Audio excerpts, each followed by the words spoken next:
ગામના સરપંચ સભ્યશ્રી વડીલો યુવાનો અત્યારે આપણે અદાણીની જે વીજ લાઈન નીકળી છે એના માટેનો આપણે ખેડૂતોને એક મોટો પ્રશ્ન છે.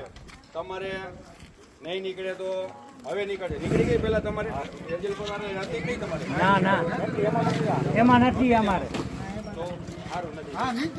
હા અત્યારે નહીં નીકળે તો પછી ગમે નહીં આવશે ખરી. એટલે આપણે સૌ ખેડૂતે એક થઈ આ વીજ પોલ જે અદાણી વાળા રહ્યા એના અમે આપણે બધાએ એક થઈને ખેડૂતે અવાજ ઉઠાવવો પડશે. જો અવાજ નહીં ઉઠાવી તો આ એની મનમાની બધી કશે. આજે અમારે જેતપરમાં જ્યાં પાવર ઉભો કરવો અહીંયા આજે પોલીસ વાળા હતા 60 પોલીસ વાળા નાન તેન બધાય અમે ખેતરમાં કરવા દીધા નહીં.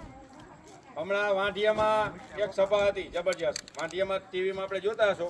હવે અત્યારે વાંઢિયામાં એવી પરિસ્થિતિ હતી કે અહીંયા પોલીસ વાળા એટલો કાફલો ખડકાઈ ગયો કેમ કે ત્રાસવાદી આવ્યા હોય એવી એટલી બધી આમ પોલીસ ત્યાં ગોઠવી દીધી. જેને ખેતરમાં જવું હોય ને તો એ પોલીસ વાળાને હાથ બાર બતાવે ને તો એ આવવા દેતા હતા. આવી આ સરકારની અને આ પાવર લાઈન વાળાની દાદાગીરી છે. તો હવે આપણે હા એવું ને એવું આ કોંઢમાં હમણાં થયું હતું. એટલે હવે આપણે સૌ મળી આ મોરબી જિલ્લાના તમામ ખેડૂતોએ એક થઈ અને આના સામે આપણે લડવું પડશે. આજ અમારે ગામ અત્યારે આવી એવી લાઈન આપણે 17-18 નીકળે તો કાલે તમારો વારો આવશે, આજે અમારો વારો હોય. તો બધાને એક જૂથ થઈને એક તાકાતથી આપણે મથવું પડશે. આપણા કલેજાના ટુકડા જેવી આપણી જમીન જઈ રહી છે. કલેજાનો ટુકડો એવી જમીન આપણી જઈ રહી. ઈ માનો કે એક ખેતર, મારો ખેતર 50 વીઘાનું છે. ભગાભાઈ ને 50 વીઘાનું ખેતર એક થાંભલો આવે ને 30 લાખ વીઘા, અત્યારે 30 લાખ રૂપિયા જમીનની કિંમત છે. અત્યારે થાંભલો નીકળશે ને એટલે 10 લાખ રૂપિયા થઈ જશે.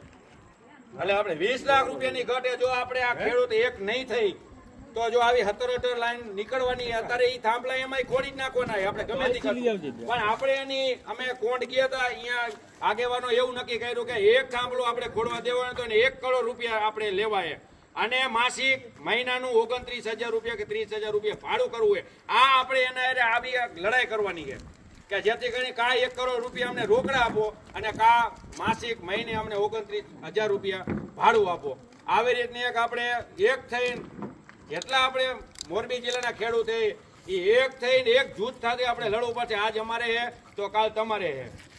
આમાં યુવાનોને મારે ખાસ એક વિનંતી કે યુવાનો આ પ્રોજેક્ટની અંદર આની અંદર જોડાવ. વડીલો તો વડીલોની રીતે કરવાના છે, આવવાના, પણ યુવાનોને આમાં જાગૃત થવાની એક જરૂર છે. ભલે અમે આજ આવ્યા તમારા ગામમાં તો અમે પહેલ કરી, તમે આવો વેલકમ. બધાને આમાં મથવું પડશે. નકર આ રે ને આ અદાણી કંપની રે ને એ ભાજપની એક એજન્ટ જ છે. ખાઈ જશે, ખોલી જશે ખેડૂતોને. જો આમ એક નહીં થવું ને તો હરવે લઈ જશે ડીઝલમાં, લાઈનમાં, આમાં લાઈનમાં, ખાતર માત્ર આટલા વધી ગયા. કોઈ કાંઈ બોલતો ડીઝલ કર્યું કે 10 રૂપિયા મારા દીકરા વધારે નાખ્યા. ડીઝલ નથી ચડવું, 10 રૂપિયા વધારે નાખ્યું. એક એને આ ભાજપ સરકાર સામે કોઈ બોલવામાં કોઈ રાજી નથી. તમે વિચાર તો કરો.